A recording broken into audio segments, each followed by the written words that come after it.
네, 안녕하세요. 반갑습니다. 자, 오늘 4월 13일 목요일 장 리뷰를 해볼게요. 오늘은 전반적으로 봤을 때 되게 단타하게 좋은 하루가 아니었나라고 생각이 듭니다. 여기저기 기회가 많았다고 생각을 하고요.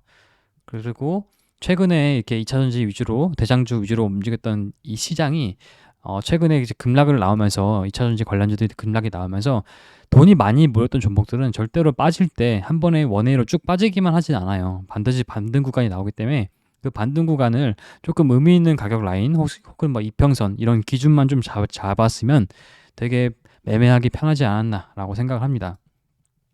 저 같은 경우에는 오늘 주식 매매는 별로 하지 않았고요. 거래를 별로 하지 않았어요. 왜냐하면 이틀 전에 제가 영상 올렸었죠. 에코프로 숏을 잡았었다고. 그래서 그거를 청산하면서 그 거래를 끝내면서 대부분 그냥 매매를 안 하고 좀 지켜본 하루가 아니었나라고 생각합니다.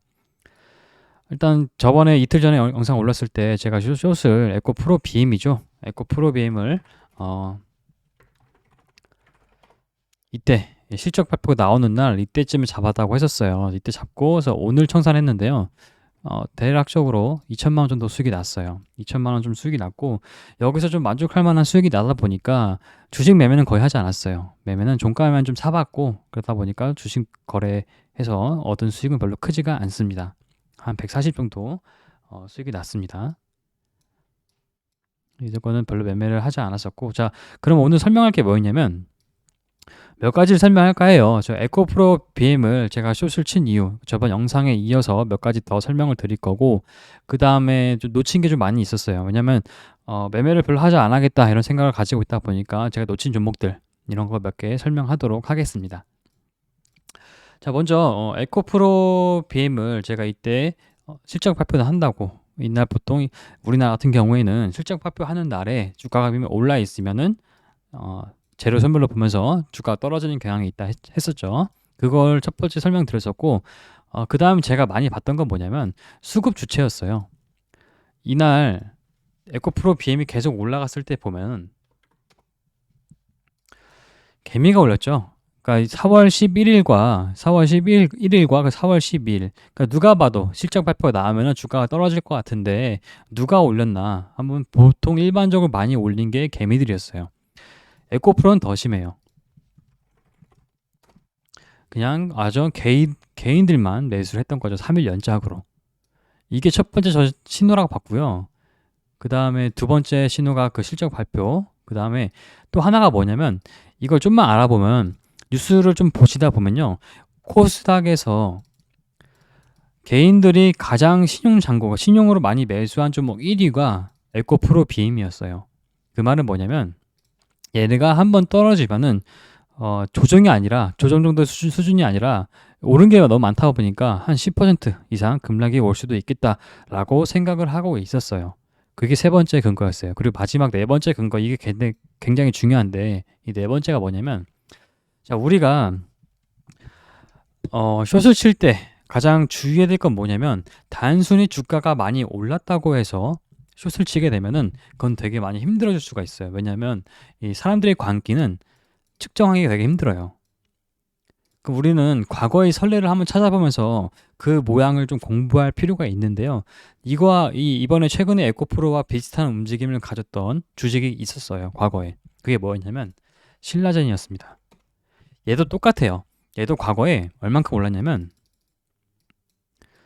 자 2017년도에요. 이때도 보시면 아시겠지만 16,000원에서 10만 원까지 거의 엄청 8배나 가까이 올랐는데 이때도 말이 많았어요. 지금 에코프로처럼 너무 주가가 고평가되어 있는 거 아니냐, 공매도 해야 된다 이러면서 이때 어떤 일이 있었냐면 공매도 했던 헤지펀드들 파산하는 경우도 많았습니다. 지금 에코프로랑 약간 느낌이 비슷하죠. 그러면 여기서 우리가 뭘 받느냐면 최근에 강하게 움직였을 때 어떤 움직임이 있었나. 항상 이 거품이 꺼지기 전, 그러니까 거품이라 하긴 뭐하죠. 그러니까 어떤 거냐면 광기가 약간 꺼지기 전, 그때 패턴들이 좀 있어요. 그게 뭐냐면 마지막으로 굉장히 강하게 가는 때가 옵니다. 최근에 에코프로가 그랬죠. 이때도 딱 고점 찍기 전에 상한가까지 가주는 그런 엄청난 상승을 보여줬어요. 거래량도 엄청 많이 터졌고. 최근에 어땠죠? 에코프로가? 자, 이때가 그랬죠. 그 다음에 패턴이 뭐냐면 윗꼬리가 나옵니다. 윗꼬리가 나온 다음에 그 다음부터는 윗꼬리가 한번 나온 상태로 장을 마감하게 되면은 어떤 특별한 뭐 더 보낼 수 있는 모멘텀이 가지고 있지 않는 이상은 웬만하면 하락이 오게 됩니다. 이때부터는 하락이 오는 패턴이 나오기가 되게 확률이 높아요. 그렇기 때문에 차트적으로 봤을 때 과거의 신라젠과 그리고 최근에 에코프로가 굉장히 비슷한 그림이 나왔다고 생각을 했었어요. 얘도 똑같이 윗꼬리가 나왔고 어떤 그 주가를 계속 올릴 수 있는 어떤 모멘텀이 더 이상은 가지고 있지 않다라고 생각을 했었어요. 그렇기 때문에 저는 에코프로 BM을 에코프로를 숏을 치고 싶었는데 뭐 이거는 선물에 있지 않으니까 어쩔 수 없이 에코프로 BM을 하게 됐어요. 어차피 커플링으로 움직이다 보니까. 그래서 이쯤에서 한 2억 정도 했고 오늘 한 이쯤에서 좀 청산을 좀 빨리 한 것 같아요. 이쯤에 청산했었어요. 이쯤에 그냥 청산해버렸고 이거 좀 더 버텼으면 아마 수익금이 한 50%는 더 크지 않았을까라고 생각을 합니다. 자, 근데 이것도 되게 아쉬웠고 그 다음 또 많이 아쉬웠던 건 뭐냐면 이 에코프로를 저점에서 낙주를 잡으면서 매매를 하기에도 굉장히 좋았던 자리였어요. 왜냐하면 이날 오늘 떨어질 때 무려 11% 떨어지면서 이때 이평선이 11선을 정확히 찍었을 때였어요. 지금이야 주가가 좀 올랐으니까 얘도 조금 올라와서 이런 모양이지만 되게 예쁜 그림이었어요. 이평선 지지해주는 모습이. 그리고 거래량도 되게 좋게 터졌거든요. 특히 이 부근에서.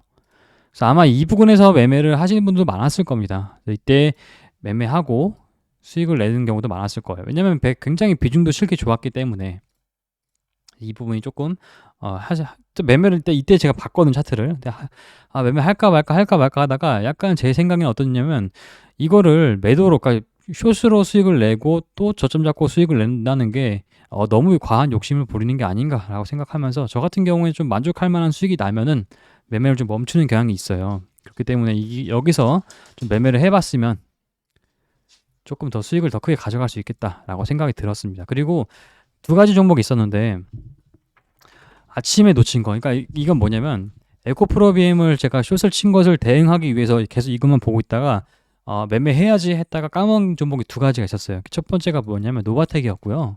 그 다음에 위메이드였어요. 이 두 가지 종목을 되게 좀 아쉬웠다고 생각하는데 뭐냐면 노바텍은 아침에 차트가 일단 1분 봤을 때 여기까지 어제까지 차트 보면은 되게 이뻐요. 차트가 되게 좋은 자리였고 이 부근에서 재료만 나와주면은 충분히 여기 고점을 돌파하러 갈 수 있겠다라고 생각을 해볼 수가 있는 그런 자리였거든요. 그래서 제가 재료를 봤을 때 어제 뉴스 보는데 이런 재료가 있더라고요. 오늘 아침에 나온 거죠. 아침에 장전에 나왔던 건데 이 부분에 있어가지고 보면은 재료를 보면은 네오디뮴 얘기 많이 나와요. 네오디뮴이 이게 좀 많이 희소해서 이거에 대해서 조금 정부에서 지원을 해주겠다 이런 뉘앙스가 나오다 보니까 차트도 굉장히 좋고 그렇다고 갭도 많이 뜬 것도 아니었고 이거는 시초가에 그냥 매수해봤어도 되게 달달하게 먹을 수 있었을 겁니다. 왜냐하면 이 상승폭이 꽤나 크거든요. 이게 왜 이렇게 쉽게 올라가 주냐면 과거에 엄청난 끼를 보여줬기 때문에 최근에 상한가를 가는 그런 모습을 보여줬었기 때문에 이 친구는 돈이 좀 잘 몰리면서 급등을 편하게 할 수 있었던 거죠. 그 다음에 또 뭐였냐면 위메이드였었거든요. 위메이드. 이거는 약간 좀 스윙 관점으로 봐도 좋았을 거라 생각을 해요. 이게 뭐였냐면 이거는 관심 있게 보고 있었는데 자 이게 관심 있게 본 이유가 뭐냐면 이날에 4월 11일 날 이 친구가 하락을 했는데 하락을 한 이유가 뭐였냐면 지닥이라는 거래소에서 해킹을 당했죠. 위믹스가 가장 많이 털렸어요. 그렇게다 보니까 항상 이 가상화폐는 해킹 이슈가 터질 때마다 주가가 떨어집니다. 이건 당연한 거죠. 근데 이게 떨어졌을 때 가만 생각해 보면은 위믹스의 어떤 자체적인 문제가 있다기보다는 거래소에서 문제가 있었기 때문에 이 하락은 저는 오히려 기회라고 봤었어요. 그렇기 때문에 이거를 계속 언제 살까 막 관심 있게 보고 있었거든요. 그 다음에 오늘 제가 매수를 하려고 했었어요. 아침에. 어떤 것 때문이었냐면 이 신작이 나오죠. 나이트 크로우가 27일에 출시하는데 이 게임을 가만히 좀 검색해서 보면은 좀 그래픽도 괜찮아요. 얼리언 엔진을 쓰면서 되게 좀 하이 퀄리티가 됐었고 얘네들이 유메이들이 이거를 광고를 많이 할 거거든요. 지금 최근에 뉴스 나와 보니까 광고를 많이 시작했다고 이런 뉴스가 뜨더라고요. 그래서 이거 보면서 지금 이 주가는 되게 싸다라고 생각을 했었어요. 그러니까 어쨌든 간에 이거는 여기서 그냥 매수해봐도 어차피 60일선까지 되게 지지가 잘 될 것 같고 스윙으로 좀 보면은 어차피 시초가에 그냥 사보면은 나쁘지 않게 수익은 무난하게 주겠다. 이런 거는 좀 직장인 분들도 되게 편하게 매매를 할 수 있는 거죠. 계속 단타한다고 스캐핑한다고 계속 막 보고 있는 게 아니고 매수해놓고 기다리면 되니까. 또 비중도 나쁘지 않게 실을 수 있는 종목이었고 그러다 보니까 오늘 이거 아침에 제가 언제 봤냐면 그 에코프로비엠 청산 그 다 매매 끝내고 나서 이때 봤었어요. 이때 봐가지고 좀 아쉬웠다. 이미 많이 올랐더라고 이때가 한 5%까지 올랐을 때여서 이 부분 좀 약간 많이 아쉬웠다. 이것도 매매하고 노바텍 또 매매하고 에코프로 슈퍼친 것도 대응하고 그 다음에 에코프로까지 저점을 잡고 매매했으면 그게 아마 오늘 가장 베스트인 매매 아니었나. 아마 그랬으면 수익금이 어마어마하게 컸을 겁니다. 그래서 오늘 이렇게 말씀을 드렸고 항상 주식을 매매를 하다 보면은 되게 놓친 것들이 자꾸 생각이 나요. 이거 매매했어야 됐네, 안 했네 이런 게 다 보이기 때문에 돌이켜 보면서 놓친 것들을 복귀하는 것도 저는 되게 좋은 방법이라고 생각을 합니다. 제일 복귀를 할 때 제일 중요한 것은 실수했을 때 내가 어떠한 실수를 했을 때 그걸 복귀하는 게 가장 좋고요. 항상 이제 안 된 거나 못한 거에 대한 복귀를 해야 되지 잘한 거는 복귀를 할 필요가 별로 없습니다. 오히려 잘한 거에 복귀하다가 그거에 더 확증 편향이 생기면서 매매가 더 꼬일 수 있거든요. 이 부분에 대해서 설명을 드렸습니다. 자, 오늘 하루 모두 고생 많으셨고요. 내일도 장 마감 잘 하셔서 이번 주 잘 무난하게 끝내시길 바랍니다. 자, 오늘 하루도 모두 고생 많으셨어요.